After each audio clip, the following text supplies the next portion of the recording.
I'm going to show you how to complete all the activities in a lesson so that when you study at USA Learns, you complete your activities in order, your lessons in order, and your units in order.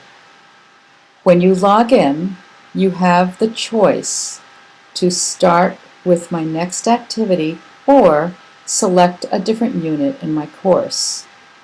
It is best to always click Select a different unit in my course.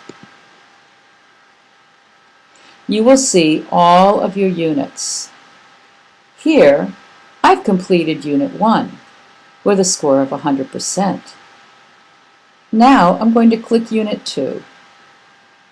In Unit 2, I've completed Introduction and Vocabulary, but I did not complete language practice, and I did complete Review and Quiz.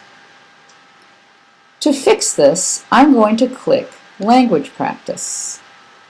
Here, I see that I need to complete Practice Negative Statements.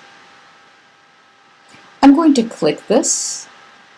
I'm going to complete that activity, and then instead of clicking Next to go to the next activity, I'm going to go back to the Activity menu, and then I will see that this is blue.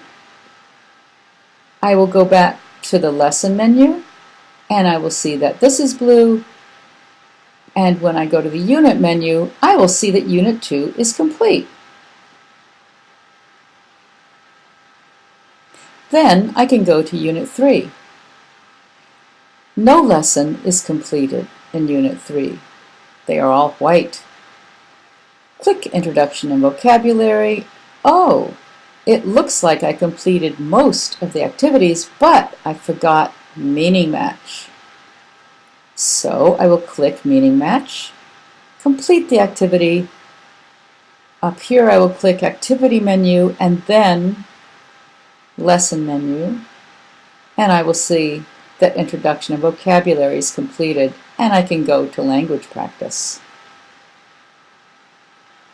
When you log into USA Learns, always click Select a different unit in my course. It's the best way to see if you forgot to do any activities. The best way to make sure that you complete an activity is to do the entire activity when you're sitting at the computer in one time. If you have to leave, don't leave the website when you've only done part of an activity. It may not show that you completed it.